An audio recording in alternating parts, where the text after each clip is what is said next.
काय आहे सगळं?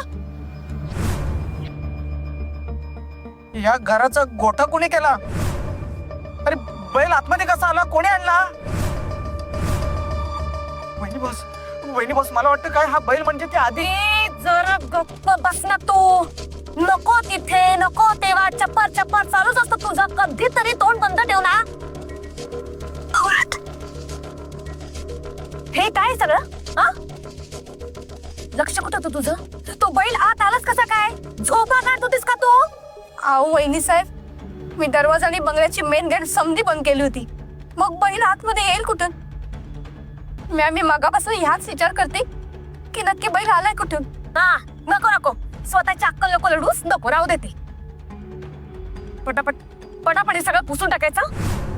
नाहीतर मग तू आहेस आणि मग मी आहे. हा पटकन सगळं साफ झालं पाहिजे. शी, काय सगळं हे? शी.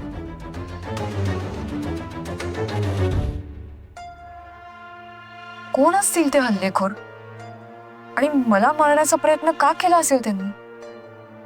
मी तर आता मोर्चेही काढत नाही. माझी अशी कोणाशी वैयक्तिक दुश्मनी नाही. मग कोणी का माझ्या जीवावर उठेल? मलाही हाच प्रश्न पडलाय.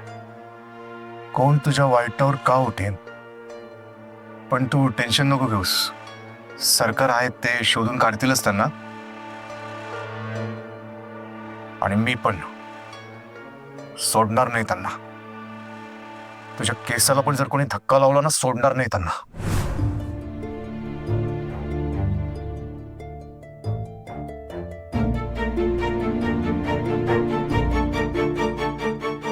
शक्ती, हे आता जे दुखतंय ना आता मला असं वाटतं की ना ही अशी मुवमेंट म्हणजे काही पकडायला जमणार नाही. क्लच वगैरे मला वाटत नाही असं पकडता येईल. तू चालवशील ना गाडी? म्हणजे तुझी स्कूटर आहे ती वस्तारेची स्कूटर. आपण उद्यापासून जरा काही दिवस त्या गाडीने जाऊया.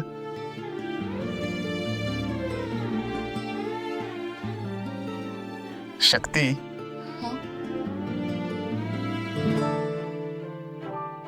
अगं एवढं सगळं ज्यामुळे झालं, ती जागा म्हणजे त्या झाडाजवळ आपण कशासाठी भेटलो होतो याबद्दल काही बोललोच नाही आपण.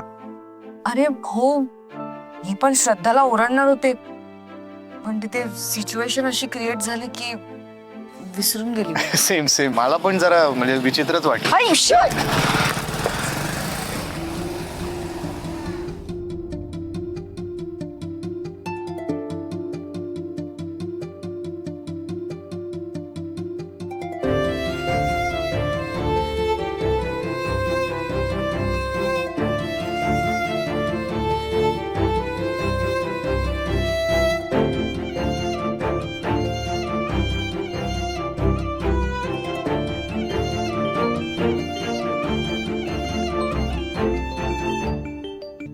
हॅलो अम्मा. अगं अम्मा निघाले, पोहोचेनच आता घरी. हो, शिवा आहे सोबत. हो अम्मा, तू नको काळजी करू. हा, तू बोलतेस का शिवाशी? बरं ठीक आहे. हो, मी ऑलमोस्ट पोहोचले, येते. हा अम्मा, खूप काळजी वाटते तिला. समजू शकतो.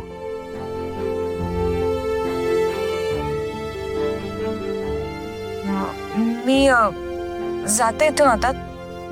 तू जा घरी. नाही असं ते तुला घरापर्यंत सोडायची जबाबदारी दिली आहे मला. अशी अर्ध्या वाटेत साथ नाही सोडणार. वहिनी साहेब काय बोलले ऐकलंस ना? ते ह्याचपासून मला त्यांनी तुझाही बॉडीगार्ड बनवलंय ना.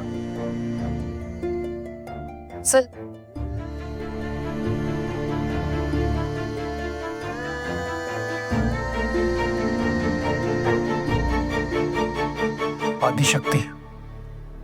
आदिशक्तीचा खेळ खेळते. आधी त्या सापाला पाठवलं, आता बैलाला आमच्या घरात पाठवलंय.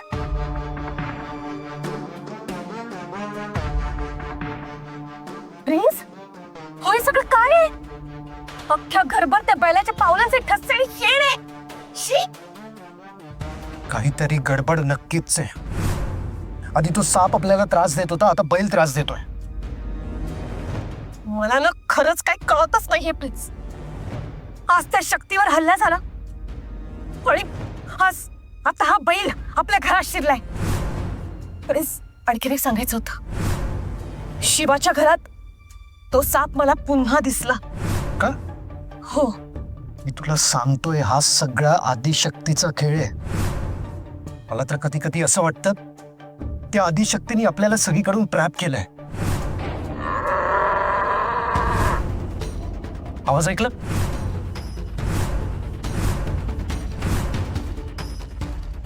बैल तर कुठेच दिसत नाहीये. मग आवाज कुठून आला? तेच तर.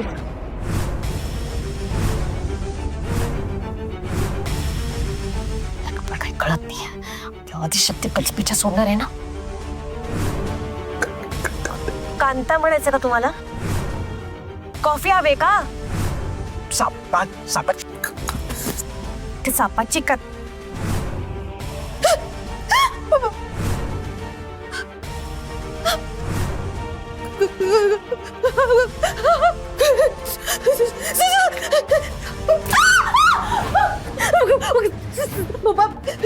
माझ्या कशी काय चाललंय मला काय?